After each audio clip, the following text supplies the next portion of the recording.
Welcome to the Nordic Circular Summit and our session on biomimicry. During the next 75 minutes, we will be exploring how nature could be our business consultant. It's good to remind us that every single company is dependent on nature and its ecosystem services. And this interdependence can be a huge business opportunity for Nordic companies. But only so if we are willing to explore how nature has already solved the challenges we are dealing with through 3.8 billion years of R&D. My name is Anne Raudaskoski. I'm the head of consulting of Ethica, and it's a Finnish circular economy consultancy and also a managing partner of Nordic Circular Hotspot. And together with Nordic Biomimicry, we are hosting this session for you. We will first have a look at the concept of biomimicry itself and also the current state in the Nordics. And then we will move on and go through a number of different case examples. And then before the panel question, and I hope that we will get a lot of questions from the audience, both here, live audience and also online audience, we will focus on the interaction between circularity and biomimicry. So welcome, and please remember to post your questions throughout the session, and we will get them as we go along. And now, it is my great pleasure to introduce you my fantastic colleague, Anna-Maria Orru. She's been an educator, professional, researcher, and enthusiast in the field of biomimicry since 2003. And she has worked within architecture, both in practice and research in London with Grimshaw, exploration architecture, and at Arabs. In 2010, she moved to Sweden, and since has been teaching and driving biomimicry education in various Swedish departments of architecture and design, including institutes such as KTH, Chalmers, and Konstfack. Anna-Maria, the stage is yours.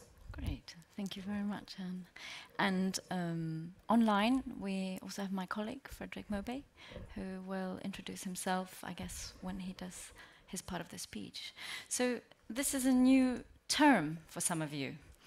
And I think when we're talking about circular economy, circular design, circular anything, nature sits at the table with us. So let's see how nature can be your consultant, your advisor, your colleague, and your form of inspiration in everything that you might do. So, Earthrise. This photograph was taken on December 24th, 1968, by Apollo astronaut William Anders. And it's referred to as actually one of the most influential photographs ever taken of our planet. We saw it, our home, from a great distance for the first time, and the living Earth surrounded by this darkness of space, it appears very fragile and vulnerable with finite resources. Earthrise changed our perception and has fueled environmental awareness ever since, and it showed us that Earth is a connected system, and any changes that you make to this system potentially affect the whole planet. And so, this brings me to this sense of belonging, that we belong to this greater whole, together with all the multi-species that live on this planet with us. We are part of this vibrant and dynamic ecosystem, and there are over 30 million other species on the planet today, besides humans, doing things much better than us. Humans, you see, are connected with a vast array of these habitats, and biomimicry can show a way to understand, learn from, respect, and belong to this larger ecosystem. And if you're having trouble belonging, then perhaps looking at ecosystems from a very, very small microscale will do trick. So just think, you are a walking ecosystem yourself. You are composed of over 40 trillion microbes that live on and inside your body.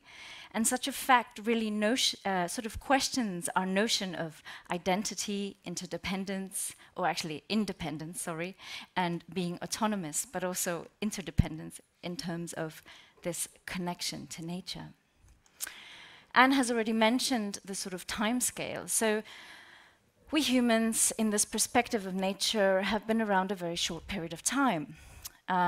Nature has had 4.6 billion years of trial and error, and that makes it an expert. And if we take the age of the Earth and compress it into 1 year, we see that life appears in February at about 3.8 billion years ago. November, we have fungi, fish, plants, and insects. December, 24 minutes ago only, humans appeared on the scene. And 1 minute ago was the start of agriculture. 2 seconds ago, the Industrial Revolution began. So all this environmental, let's say, damage that we're creating, that we're talking about in these days, happened in this kind of a time frame. So humans are a very young species, still trying to get things right, and nature has all this knowledge that we can actually tap into. So where does the word biomimicry originate from? It comes from bios, meaning life, and mimesis, which means to imitate. It's a science that studies nature's best ideas and then imitates these designs and processes and systems to solve human problems. So we can answer these challenges like, how do we construct frameworks for circular economy that are restorative and regenerative at the same time? How do we feed ourselves? How do we create regenerative cities, materials, and products that react with the environment and are tightly interlinked? How do we live within the capital of the land, within planetary boundaries, and so forth? Some of the best known examples of nature's inspiration and inventions, of course, come from Leonardo da Vinci, based on his anatomical and natural studies in the late 15th century. But I would put this more into a bio-inspiration sort of a formula, because he doesn't go into the ecosystematic thinking, the ecology that biomimicry also considers. In biomimicry, nature is seen as a mentor, teaching us a new way of viewing and valuing nature based on what we can learn from nature, not extract from it. As a measure, nature uses an ecological measuring standard that lives within the land's planetary boundaries. And as a model, we can start to look at nature's forms, processes, and systems, and also strategies to solve our challenges. The key requirements sort of for a regenerative, sustainable, and resilient future, for example, in my sector, in architecture, are already part of nature's own constructions. This is a general guide that I think can be applied to many fields. All plant and animal structures rely on a solar economy. Nature constructions or natural constructions consist of just a few elementary basic components that are composed already inside a closed loop material cycle. Nature's processes, most substances and energies are available in the immediate vicinity, they're locally sourced. Nature makes effective use of the scarce resources, using materials sparingly and only when needed. At the end of life, all living beings decay into their basic components, which then form new lives. The circle of life is complete. And natural form fits to function. They are robust, resilient, they repair themselves, and they adjust to change, meaning they are very dynamic. So before Frederick goes into examples on different scales that we can look at, I wanted sort of to introduce you to Nordic Biomimicry. We are the Nordic Knowledge Hub and Education Platform for biomimicry. But how did we come about, and who are we? So my name is Anna-Maria Oru, as Anne has introduced, and together with Fredrik Moberg and Louise Hård af Sjeggestad from Alba Eco, who work closely together with the Stockholm Resilience Centre, we finally founded a comprehensive centre for biomimicry in the Nordics in the year 2020, although this has been a labor of love since we met around 2010. Together, we also collaborate with other Nordic partners in Denmark, Norway, Finland, and Iceland, and we bring our knowledge, our collaboration, our network, and tools for biomimicry, biomimetics, and bio-inspired design based on nature, its life principles, and solutions for sustainability. Here we are. Here's the whole crew. So today we have Finland with us, and Lili Linkola was actually one of the original authors that contributed with myself and Torben Lenau in Denmark to this report, which is Biomimicry in the Nordic countries, which you can download for free if you would like to read it up a little bit more. So what is this? This report came out in 2018, and we were tasked by the Nordic Council of Ministers for a study and publication to highlight the Nordic forerunners in these fields of biomimicry, biomimetics, and bioinspiration. For ease, I will just say biomimicry, but when I talk about this, this is a larger context that includes also circular economy. Why? Well, the study created an increased awareness of biomimicry, and it also looked at the potential in the Nordic implementation of Agenda 2030 and the Nordic Environmental Action Plan, the role that biomimicry could take in this. We were 3 experts from Sweden, Denmark, and Finland, and it took us about 6 to 9 months to create an overview of different actors and activities in the fields. There were the forerunners, pioneers, and ran activities by different sectors, by country, and by bio-related activity. And all of these forerunners and actors are actually listed in the index of the report. And the purpose was really to disseminate knowledge on if and how nature solutions could provide environmental competitive advantages in these fields. We mapped around 100 actors and 100 organizations in the Nordics. 40 organizations, professionals already have been working in the European countries, some longer than others, such as in Germany or in the UK. More than half of the Nordic actors were actually situated in Sweden, over 57% of them. And the results of the mapping have been compiled into this interactive map. So actually, if you go to nordicbiomimicry.org, you can actually play around in this and click on everything and get direct contact details into each of these different people. Our category of findings were placed into sort of 4 areas. The largest was academic research and development, industry, education and training, and various forums and innovation platforms where we found this field to be present.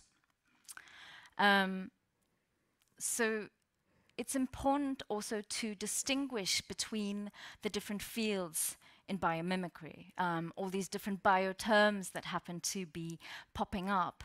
But the sort of the important aspect, and when you create your own diagram, you get to put biomimicry in the middle here. So the important aspect is that biomimicry sits in the center between bioinspiration and sustainability. But sustainability and sort of ecological solutions are really sort of a main aspect and sort of to any challenge that you might have. Whereas biomimetics sometimes might put a blind eye to sustainability, used for things like military technology. You have GMO, genetic manipulation occurring also in some of the activities happening there for products. So it's important to actually try to understand what this field, how widespread it is and what it includes. You have circular economy also there, which is part of the biosatellites, but also sits within this area of sustainability. There is a huge growing interest in bioinspiration within the scientific community, and this can be seen by the increase in papers that were published on the topic in the last few years. Today, the number is as high as 2,500 papers, so it's really picking up in pace. Most of the actors and activities are related to academic research and development, as I said. Sweden has most activities related in the field of biomimicry, Denmark for biomimetics, and at the time of this publication, maybe that's not the case now, Denmark was the leader in the circular economy. Academic research in material sciences and product development is predominantly within the field of biomimetics, and many of the practitioners in biomimicry came from the field of architecture, built environment, urban planning, and HVAC systems like ventilation and so forth. And there was also various interesting applications in the water sector, which is becoming quite an important resource. Trends show that for biomimicry, most activities and actors were present in industry. For biomimetics, most activities and actors were present in the academic R&D. And for circular economy, the highest amount of actors were in the industry. On the right, you have basically the graph showing what kind of sectors were most present. The first sort of sector was in consulting, the second in urban sort of planning, architecture and building design, and then we have material development and then product development on the same as water and sanitation. And given these trends, we identified opportunities for green business development by thinking that you can integrate biomimicry into existing publicly funded programs and initiatives related to circular economy, bioeconomy, and green development. Integrating biomimicry into activities that were also related to biomimetics so that the processes can become more sustainable. So basically building an ethical compass, an ecological ethic compass within that field, bridging research and industry via publicly funded innovation platforms, and leveraging the existing network of forerunners in architecture, HVAC, and water sectors. So this led to recommendation for a place, some kind of platform to gather people, knowledge, and expertise. And that's what we've tried to formulate in the last 2 years. It's a slow formulation, but slow is good. And the hub is a connector between actors that are experts in the field and those that are interested to learn and apply this knowledge in this transformation towards a more ecologically sound society. The intention for us is multifold. It's really to introduce this field to different sectors, to introduce design and plan diverse training and education programs, to reveal and connect different actors in the Nordics and also in Sweden amongst themselves, and to find new avenues for research. And our aim is to provide these opportunities to learn biomimicry and to connect to one another. For me, it's been really a fantastic excuse for always going outside to find any sort of answer to a question that I might have. So Fredrik, dear Fredrik, I'm going to hand over to you now. And hi, Fredrik. Do we have you online? I can introduce him while we get him here. So thank you, Anna-Maria. Let's give him a hand. Yes. Oh, it's always a pleasure to listen to you.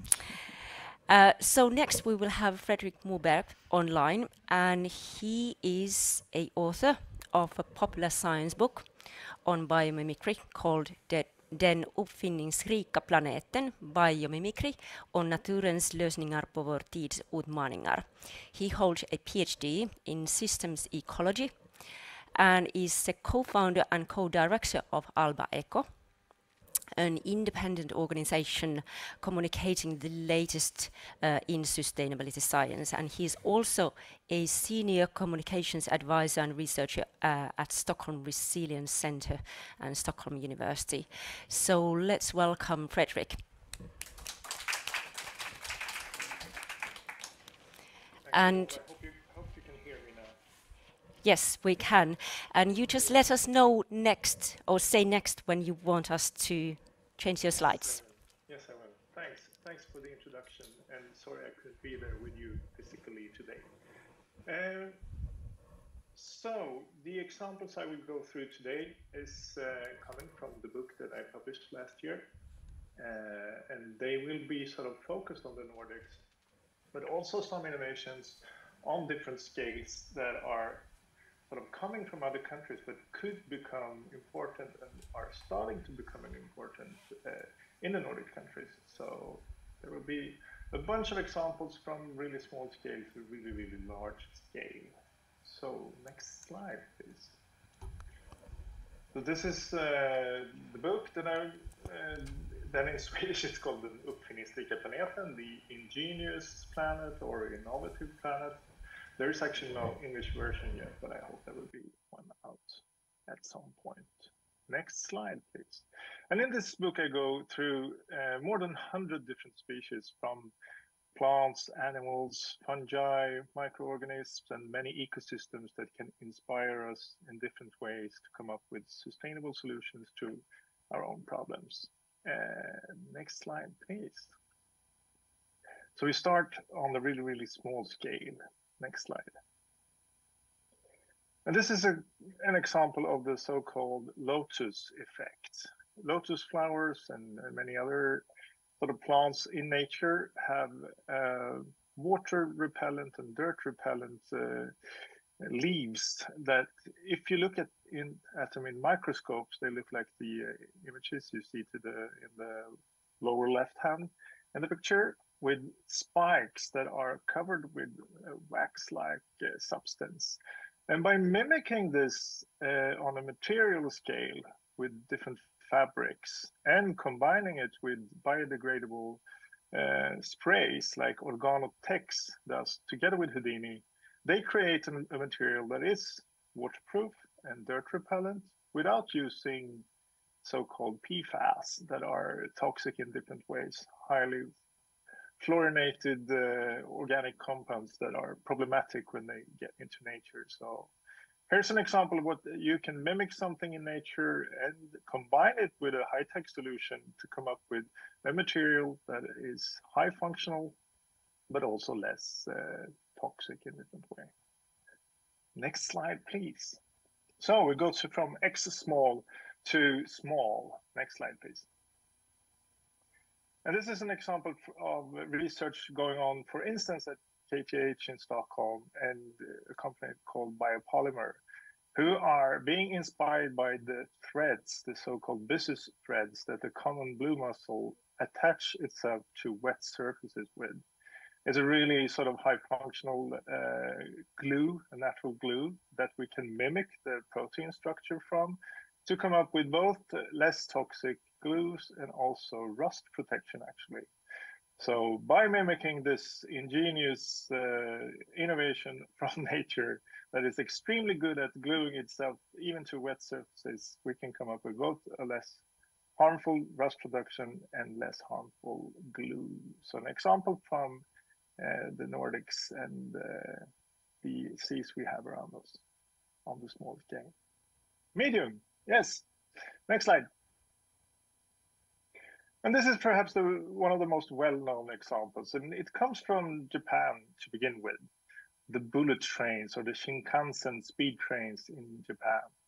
And when these trains were becoming really fast, they had some problems with a sonic boom or noise that was created when they were going through tunnels and compressing a lot of air. So when they exited the tunnels, they had problems with this noise that was, of course, disturbing both animal life and people.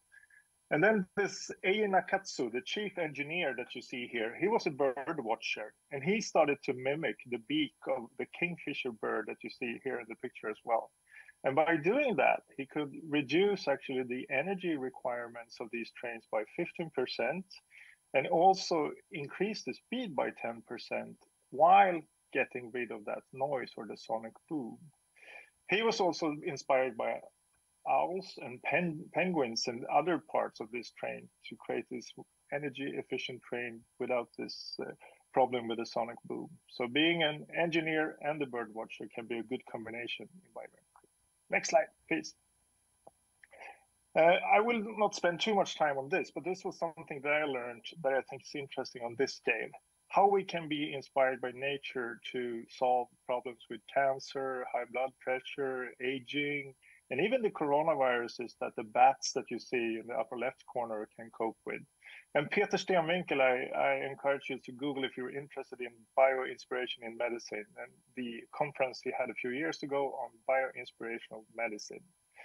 So a little bit out of scope of this talk, but really interesting if you're interested in what we can learn from nature. Next slide, please. Large. Next slide. Also, one of the most sort of well-known examples of biomimicry, how we can be inspired by termites in their nests or their mounds. You see it in the upper right corner, termite nest on the savanna, where they keep the indoor temperature of these nests at 30 degrees plus, even though outdoor temperature can vary between 0 degrees and like 40 degrees. And the Eastgate Center that you see next to the termite mound is an example by Mick Pierce, an architect, where he could reduce the need for air conditioning by mimicking how the termites does it by up to 90%.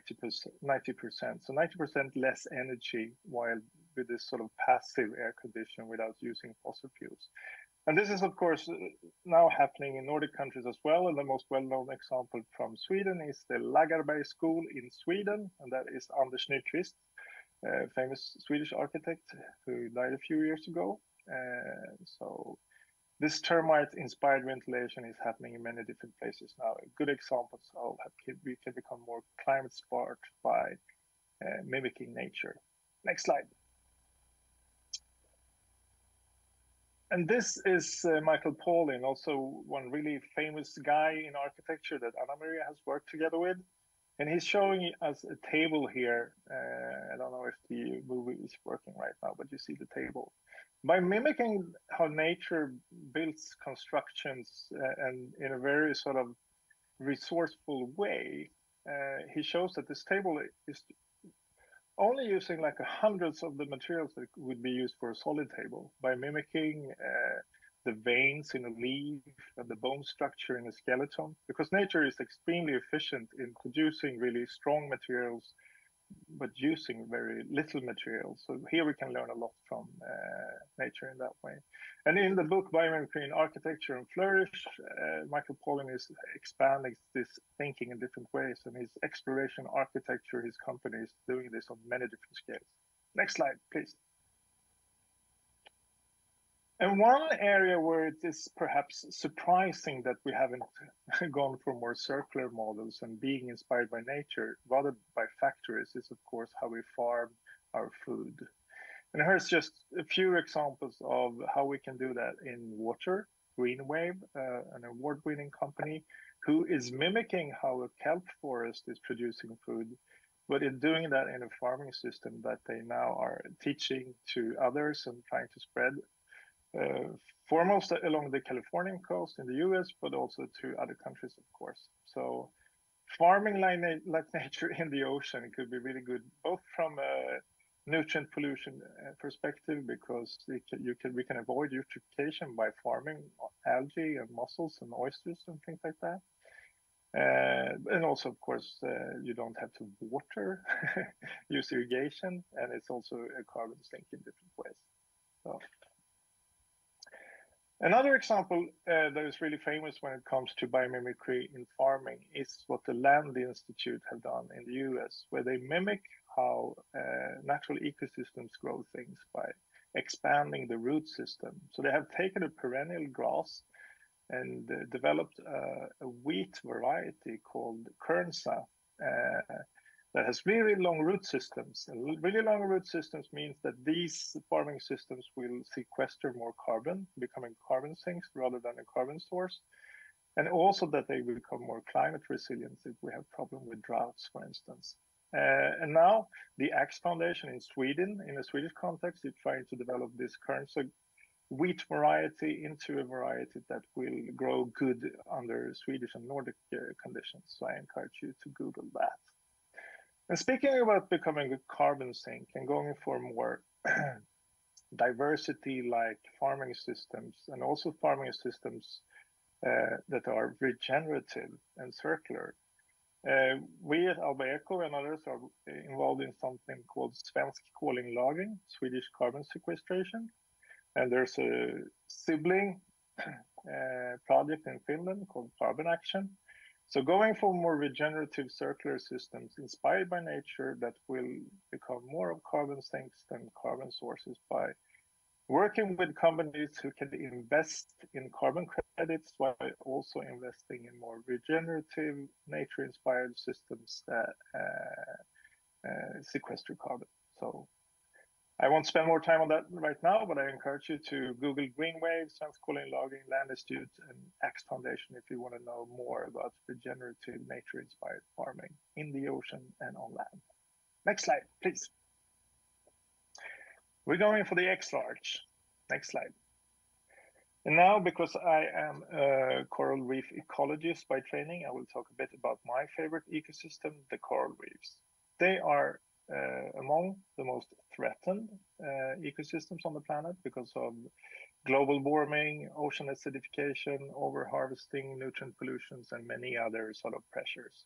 But they're also an extremely smart system. They live in waters that are often nutrient poor, crystal clear water, which you have seen in many sort of nature films about coral reefs. And even though they are in those nutrient poor environments, they create this diversity, they're rich in diversity and extremely productive. And one of the clues, of course, is that there is no waste in a coral reef. Almost everything is recycled. And the picture to the right, you see a number of energy and nutrient flows between different species. There's so many symbiosis, mutual relationships that several species are benefiting from in a coral reef. There's, of course, competition as well. But you see a lot of symbiosis, mutual beneficiary sort of interactions between species. And what can we learn from this? There's even a scientific branch called industrial ecology or industrial symbiosis. Next slide, please. And this is just one example of a Nordic industrial symbiosis network in Kalundborg, Denmark, which won the Gothenburg Sustainability Award in 2018, I think it was. And here, 12 companies are sharing 20 different resources. And one sort of company's waste is turned into a resource for another company. So cement, plaster, etc., from recycled material. Excess heat from one industry is becoming heat that is used in a fish farm. Excess nutrients from the fish farm is used in agricultural system, etc. So by doing this and benefiting from the waste from one industry and turning that into resource again with a sort of circular mindset, they say that they, in this network, reduce carbon dioxide emissions by over 600,000 tons every year, and they save almost 200 million Danish crowns for the enterprises a year because they use recycled materials instead of virgin materials. So makes economic sense and of course environmental sense. And next slide, please. On an even larger scale, of course, we can think in terms of almost like you saw in a coral reef where one organism's waste is turned into resource for another, also on a city scale. And Circular Amsterdam is a really ambitious plan for how Amsterdam can become fully circular and carbon neutral in 2045, I think they aim for. And this is just one of the images in this very ambitious strategic plan for Amsterdam, how construction can benefit from repurposing and using material from when they deconstruct buildings, etc., in this circular flow.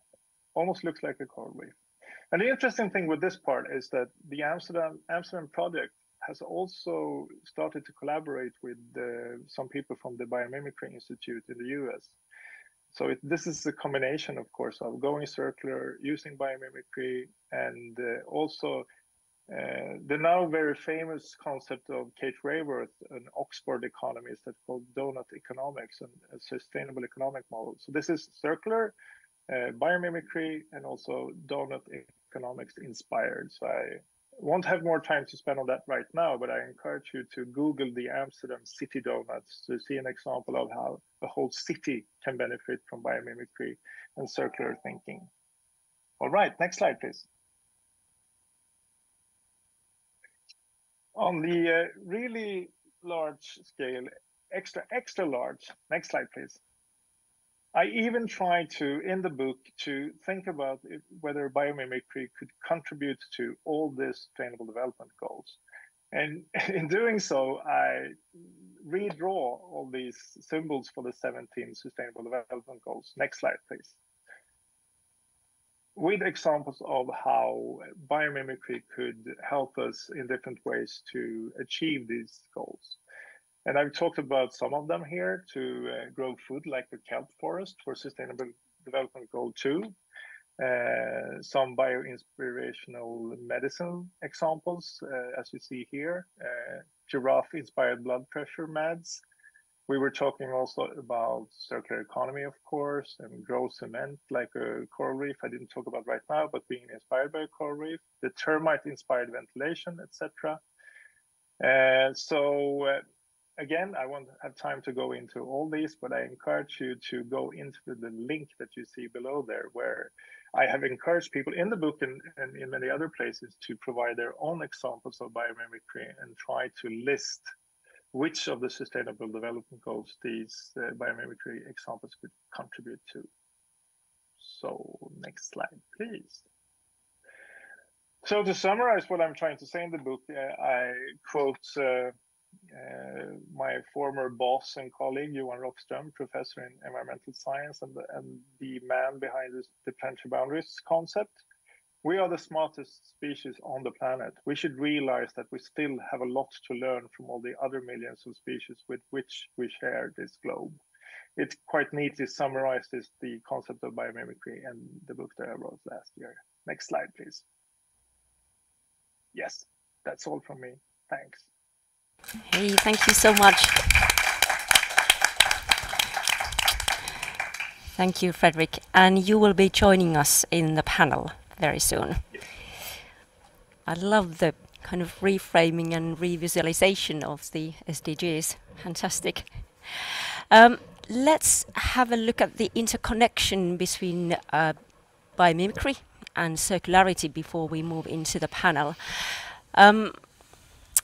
A little bit about myself. So I started my kind of a journey from CSR, corporate social responsibility, towards kind of sustainability, circular economy, and regenerative business. I fell in love with CSR in 2006, and I'm still on that journey. And what we do on a daily basis at Ethica, we develop circular strategies and circular product service concepts for our clients. We mainly work with companies, but also with cities and public organizations. This is what we love doing. So we really want everybody to get inspired. We talked earlier today about how you need a personal transformation. You need to be touched in the heart as well, not just rationally. So we really seek to inspire and guide our clients to succeed in a regenerative circular economy.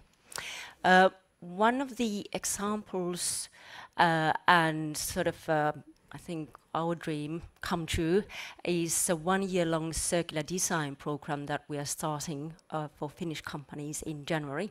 There were a lot of applications, and we've selected 50 companies who want to start building their path towards circular and regenerative circular economy through circular design. So we'll be focusing on sort of circular design, both at the system level and at the product level.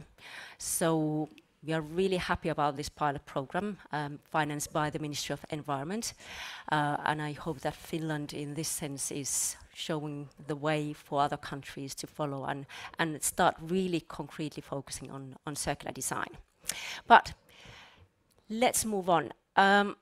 I really like this quote by Gregory Bateson, philosopher, anthropologist, philosopher, and sort of an ecologist, and kind of how he's framed that one of our biggest problem is that sort of we think in sort of a very different way from what the nature does.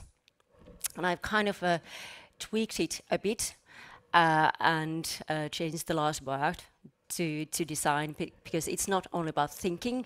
Of course, design is based on our worldview, and because design is the kind of first human intention, then obviously it kind of seeps into our design and design practices, how we kind of think about ourselves and about our place in this world, basically. I think during these 3 days we've had a massive number of different figures, but just to kind of put it in this design and biomimicry context, given that we have this fantastic mentor, like Anna-Maria said, that 90% of land use change related to biodiversity loss are really kind of through how we, they really have to do with how we deal with materials. And if we think about emissions, the majority of them comes from material extraction, handling, and use. So just put it bluntly, these are kind of design choices. So they're not something that kind of emerged and are so-called environmental problems, but we've actually, intentionally or unintentionally, we've designed the system that has caused a major biodiversity loss and also massive amount of greenhouse gas emissions. So it's a design problem in essence. Some of you might remember or maybe have even read the EU Circular Economy Action Plan that came out 2 years ago, and since then we've got a number of marvelous policies and initiatives. I won't go into them now, but I really wanted to share this sentence with you because I think it is very powerful, and I'm really glad that the EU has kind of raised the bar in terms of the mindset. We're not just talking about sustainable or circular, but we are actually talking about regenerative growth model that gives back to the planet more than it takes. And I always come back to that sentence because, you know, this is the guideline that we should all take when we develop and design our business operations and our products and services. So, key principles of a circular economy. I hope I'm not just preaching to the choir here, but if I am, these key principles are very, very familiar to you. And my kind of point here is that, and when we work with our clients, so kind of the principle 1 and 2, they quite self-explanatory. It's very easy to understand design out waste and pollution. It's not easy to implement it or execute it, but it's easy to understand it. Yeah, it does make sense, doesn't it? Right? Yes. And then when we talk about materials, keeping them in circulations, retaining high value, that's also something that, you know, you digest it a bit. Yeah, I see. So it's about keeping materials in circulation. But when we come to the third principle, I think that that's a bit more complicated, that if you kind of are going through that, I don't know, business education channel and you kind of have that regular business vocabulary and mindset, that what does it mean and what I, as a sort of business leader, should think about this third principle, that regenerating natural ecosystems, and not just through kind of compensation programs, but actually through my business operations. So how do I really do that? And I think that's the key question. And although it might feel that these 3 principles that, you know, these been around for the past, well, depending on where you count, for the past 10 years or for the past 30 years, when we talk about it in the circular economy context, I think that they still are worth exploring and maybe kind of pausing and thinking about them very thoroughly, that what do we actually mean by them? And especially the third one, and I think that these fantastic introductions by Anna-Maria and Fredrik have given us a little bit of sense and sort of a deeper understanding that what does it mean to regenerate ecosystems through your own business operations. When we talk about circular design, I like to kind of have these three cornerstones of circular design, so it's kind of easy to grasp that what we mean by it before diving deeper. So first, of course, we have the kind of traditional product design, and that's very much kind of when we talk about design, that's the traditional and linear view that yes, we talk about products, but that's actually not only the case when we talk about circular design, let alone when we talk about kind of bringing biomimicry into it. Then the second corner is system design. So we need to understand how we design and manage our business operations. Are we able to create take-back systems, for example? Are we able to close the loops? But of course, we know that it's not enough that we just close the loop. So it's not just about bending the ends of the linear economy, but we'll come back to that. Then the third is customer experience. So that's when service design comes into play. Because if we're not thinking about the customer and the experience that we want to provide, then I think that kind of circular product in itself won't kind of be compelling enough. So we need to, when we start talking about circular solutions for a company, we need to iterate between these three corners all the time when we are kind of working and developing these circular operations. And then, of course, that zooming out thing, that you need to design the product as part of the ecosystem. So not just the kind of the company system and making sure that it is part of the kind of closed loop system, but we also need to understand that nature of law, that parameters that the nature provides to us, and how do we make it circulate in that ecosystem so that we're not toxicating ourselves or other living beings or environment. So if we have a look at it a bit more in a deeper level, we have these two systems that we need to take care of. And of course, if there are, how many of you are familiar with circular design or maybe even designer? Quite a few. Fantastic. We have a very sort of sophisticated audience here. So this is like, you know, very basic stuff to you. That yes, we need to design products to be modular, repairable, recyclable, and that will be the kind of product sustainable product initiative. So it'll be kind of a legislative policy in very soon. But yes, and we need to design for disassembly. But then I think that's we also need to be very mindful that we understand that what are those solutions and what the impact of them is. That if we have these design strategies in place, so what kind of solutions are we actually providing to our customers, but also to the planet?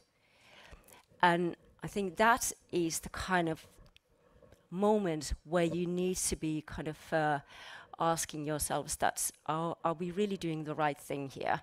Not just doing things right. So now kind of weaving everything into this kind of context of biomimicry, or having that kind of interplay with biomimicry.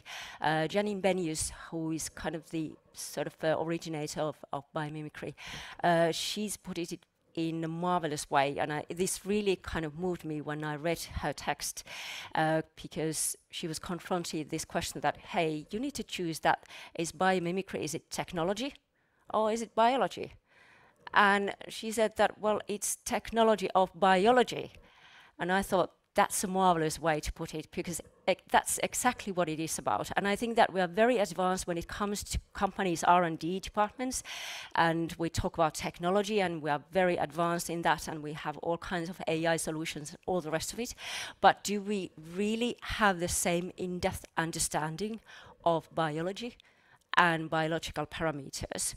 Because if we just talk about technology, we're nowhere near true circular and true regenerative economy, let alone biomimicry solutions. So we need to understand both of those. So, and of course, like we've seen from these previous examples, that context in nature is everything. So, and that's another kind of very profound question for you as designers to explore, that what does it mean? So not just focusing on that one product, but actually taking a step back and think that, okay, this is the ecosystem and how does it work in a larger context? Is it food or is it poison? Very simple question. It's either or, it can't be both. So context is everything. And then these three fabulous principles of biomimicry form, but as Anna-Maria and Fredrik both said, it's not enough just to think about form. That's not true biomimicry. So you need to understand how the green chemistry, the process, how the kind of nature's green chemistry works, and bring that into your design table. And then you also need to understand the larger system. I think I've mentioned the word system now quite many times enough. But it is so hugely important, and we've kind of sort of focused in detailing the product, but that's not enough. So that's why we need to have systemic view embedded in everything what we do. And then just to wrap up through a couple of examples, Interface and Biomimicry 3.8, they coined their collaboration some years back because they wanted to take their factory operations onto a entirely new level. And they created this concept called factory as a forest. Who would have thought that before? It's like taking for granted that, yes, we have factory, they always pollute. So rather than kind of seeing that, okay, can we make it less polluting and can we generate a little bit less waste? They said, no, we want our factory to operate in the same way as forest does. How marvelous thought is that? And how great concept. And they also, it wasn't just about the operations, but they also went on to explore the principles of biomimicry in their own product design. And that's how Tactiles was born.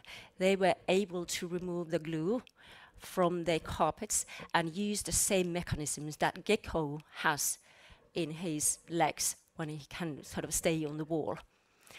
So, are we convinced enough? Yes.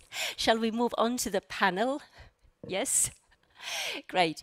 I hope you have a lot of questions. We have a mic here for you who are present, and then we have hopefully questions from the online audience as well. So I will start, and then we have, I hope, thanks. I hope that we have Fred with us, and we do have a question from the audience. Shall we start with that? Oh. Yes. Question from Olena Liak. How possible / plausible is it to apply the principles of biomimicry to the wider social and economic systems? So, for example, in terms of social behavior or markets, for example, influencing consumer behavior. Anna-Maria, do you want to start? Is Fredrik with us? I can. Yes. This is one of my most favorite topics. Fantastic. I've been teaching a course actually lately on leadership and entrepreneurship and biomimicry and how all of these sectors can also be inspired by biomimicry. But I think one of my most favorite examples is the honeybees, and in terms of democracy and social processes of making a decision. And I'm a beekeeper myself, so I take large inspiration from this superorganism. And Thomas Seeley wrote a brilliant book called Honeybee Democracy, which he actually tried out on his faculty in Eastern, I think the US, in one of the universities there. But the bees have a very, very wonderful way of making a decision in this moment when they leave their parental hives in order to, when they swarm and leave their parental hives to go to a new home. And in this moment, can you imagine 60,000 tiny insects having to make the same decision to go to the same place, a new home? And they have a very, quite a democratic formula for doing this. I won't go into it because it could take another 20 minutes and we don't have time.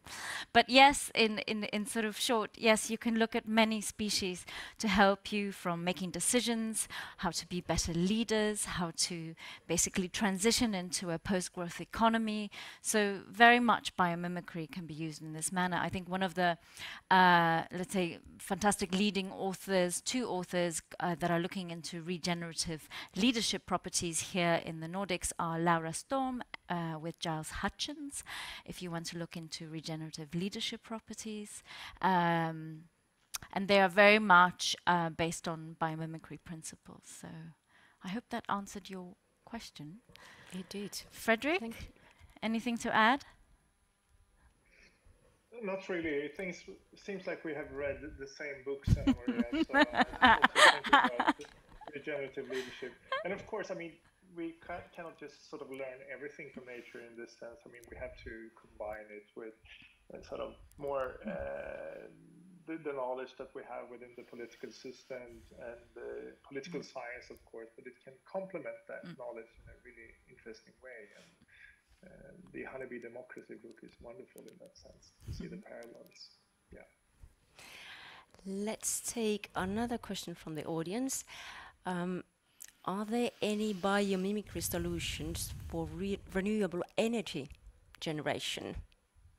Shall we start with you, Frederick? Yes, of course. I mean, there are sort of several attempts to use solar energy in the same way as we do in photosynthesis, for instance. There has been examples of being inspired by butterflies in producing more effective solar cells. That's another example. And also doing wind power more effectively by being inspired by humpback whales and how schools of fish organize themselves. So you can place the windmills in a similar way as the flock of birds or a school of fish would do to utilize wind energy in a more effective way. So there are a number of different examples on that.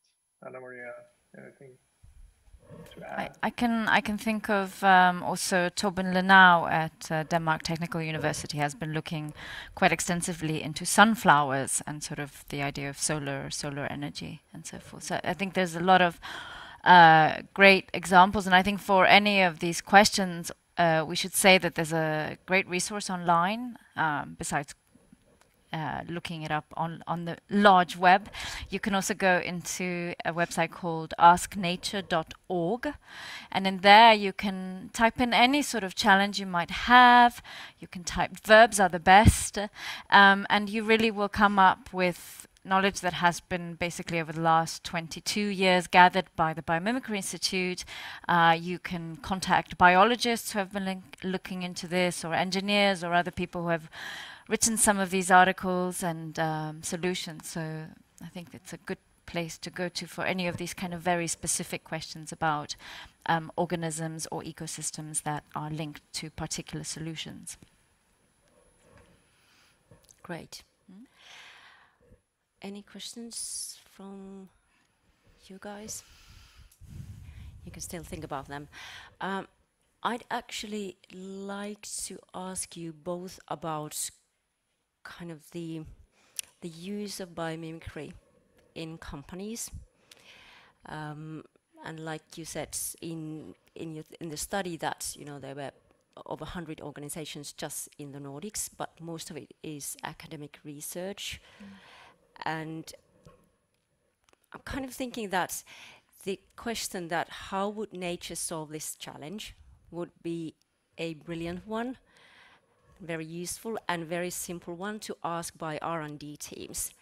And yet my kind of experience as a consultant is that it's very seldomly asked. Do you have any kind of insights to this, that why is it so? Why it's not the kind of a very foundation for every R&D team? Do you want to go first, Anna-Maria? In the report, we did a SWOT analysis, and when we looked at some of the weaknesses, let's say, is that it's a complex methodology because it's not fast. There's no shortcut to finding regenerative and restorative solutions. You have to know your environment, you have to know the ecosystem you're working on, and so forth. It needs investment, it needs time, it needs money, and it needs education. Of course, biologists don't have to be present all of the time. I think a lot of people are quite fearful of biomimicry, not just because of the word. Not a lot of people know the word, but also because they think, well, I'm not trained in biology. I'm not a natural scientist. I'm not an ecologist. But I think although it's wonderful to have ecologists and biologists at the design table, it's not something that needs to be present all the time during, let's say, the construction of the innovation or the thinking process. And I think there's a lot of confusion, and that's what the graph was about, in terminology between these different fields of biomimetics, biology, and so forth. Fredrik, would you like to add any other weaknesses?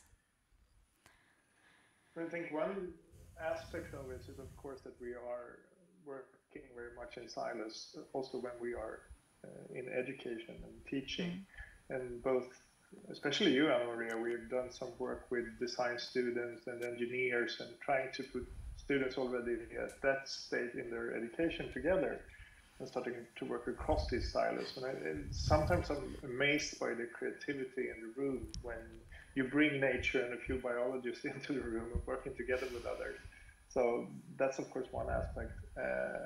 And also, I think that there are many solutions out there that are actually inspired by nature, but you don't really think about it and you really don't talk about it that much. They are more like framed as a circular solution or a smart material that is sustainable, for instance. But there's a lot of biomimicry happening there, actually. So we need to sort of communicate that better, I think. I think there's a question in the audience. Yes. Let's first check out that the microphone works. We have a question in the audience, Fredrik.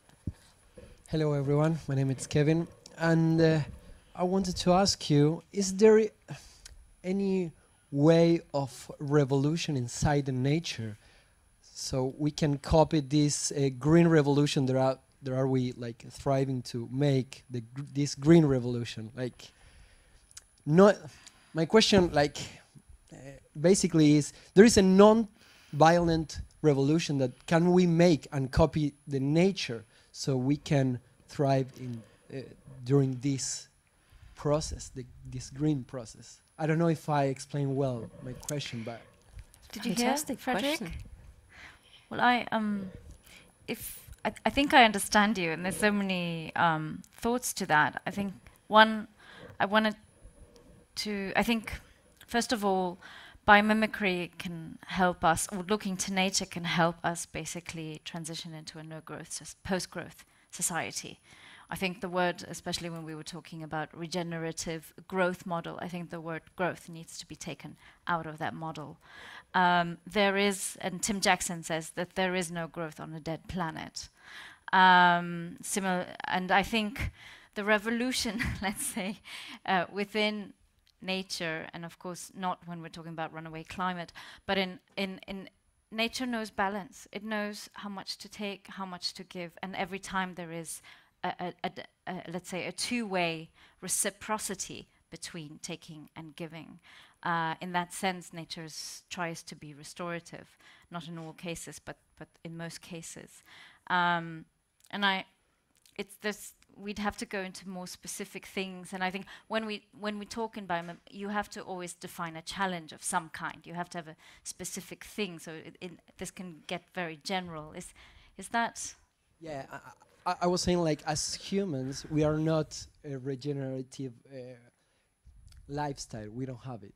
So we are aiming to, but like in a democratic way, we are so slow, and as we saw during these conferences, we are a little bit slow, and we need to go a little bit faster. So is there any way on mimicry to go a little bit faster on that path?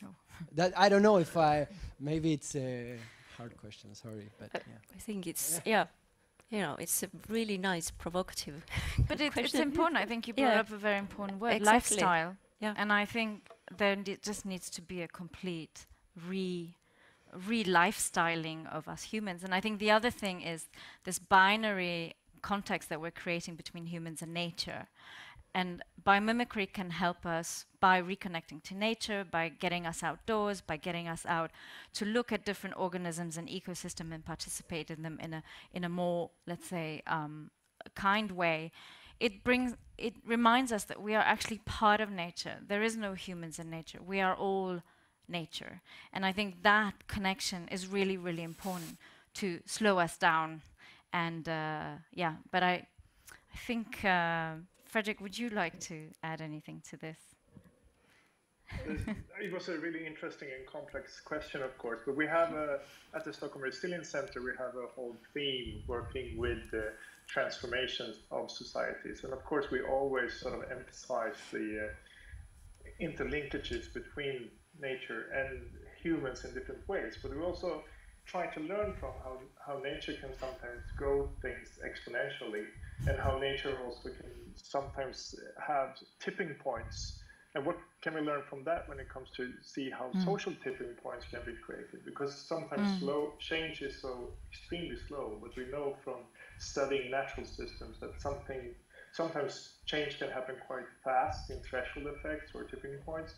So there's a lot in the theme that is working with transformation that actually try to learn from nature, and we can trigger change and create those sort of positive threshold effects as well. So yeah, complex question, interesting one. I'll stop there. Another question from the audience, and then I'll have your question. Fantastic. Please keep sending them to us. Phoebe Blackburn wants to know that how can we bring more biomimicry into the often too technocratic approach to circularity, especially in Germany, where she's based. Don't most businesses still recoil at the term of biomimicry? Do they? I don't know, do they? Are you recoiling? I guess, how do you bring in these processes into, let's say, the workplace or where you are? Is that the question? I mean, of course, there are so many resources out there. The books that have come out, Fredrik's, of course, that is the first comprehensive book in Swedish in the Nordic context. There are training programs out there. There are a lot of free tools online, especially from the Biomimicry Institute. There's videos, there's films. SVT has released a numerous number of documentaries in the last 15 years. So I think it's just about curiosity and time. You have to put in time into reading and learning, and of course train yourself. There's online schools of thought. There are, call us, we'll come and spend a day with you or give you a lecture or something to inspire you more. Send us a challenge that you want us to work with. So I think that there's many ways to make this transition into bringing nature into your, let's say, your thinking space and your working space. Fredrik, you wanna? He can't see me, so. Not really. I know, Anna Maria, you have been working with engineering students for a long time, and I've been involved as well. How do you sort of experience that? And it's sort of bouncing back the question to you again, because I know you have a lot of experience from that sphere. Usually, I mean, it can range from, of course, something small, like your SMXXL strategy, a small lecture, to a workshop. We run workshops anywhere from a day to 3 days to a week, and usually students are, that there's a lot of literature that we can get introduced to, that we can share and collaborate on. So there's, and I also run a lot of sort of hands-on lately with a nature academy that I've started up recently on my small farm. So there's this kind of interaction also of not just being on paper or inside a space, but actually we take students outside, we take people to a particular ecosystem context in order to also see for themselves. And another fantastic resource is start up a nature journal.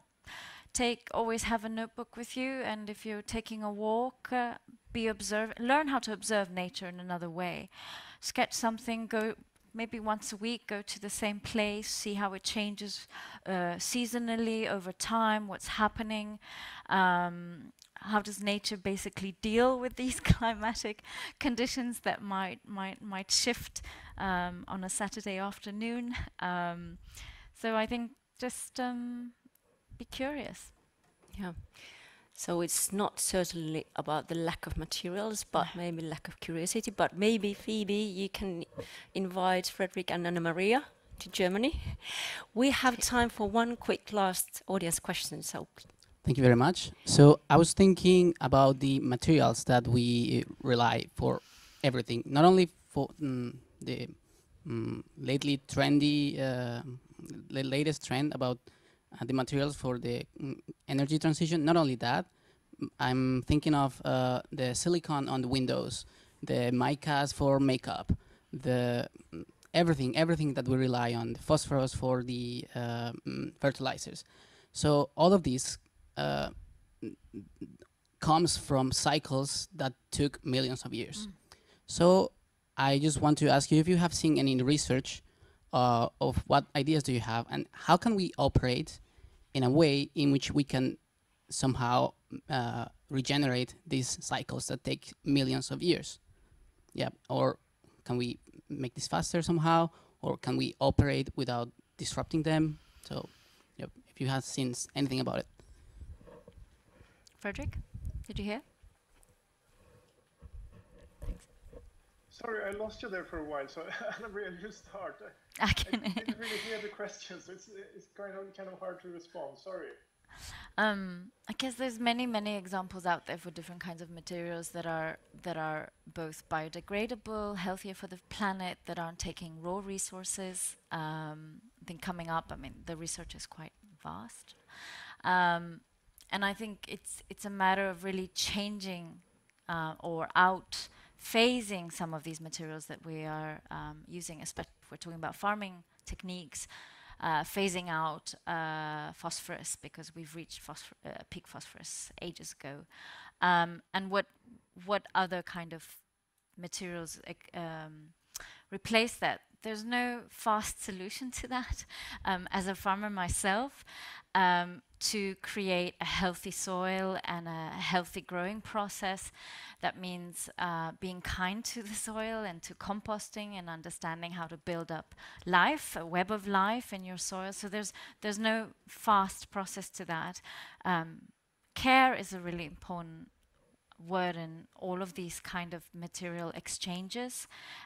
If the material is not let's say giving care to the land that it's sitting on or participating with, I think it's a material we shouldn't be using, period.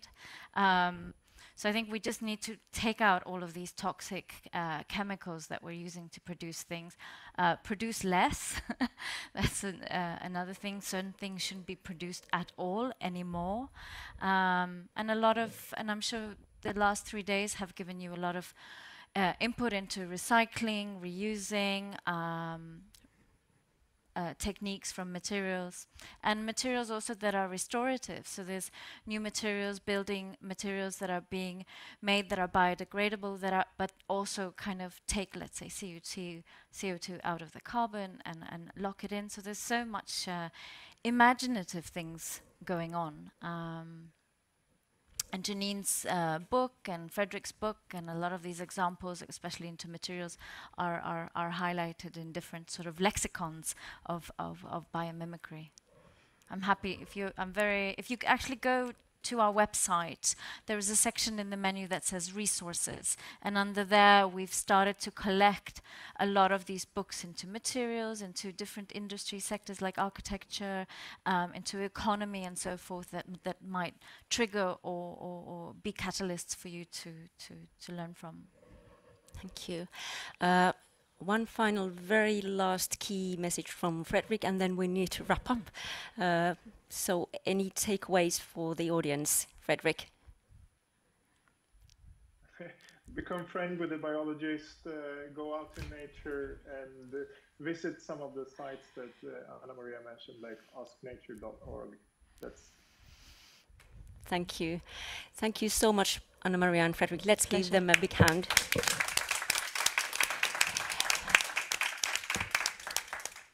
Thank you so much. And now it's time for our closing session. So I believe we'll see you all in 15 minutes in closing session. So thank you.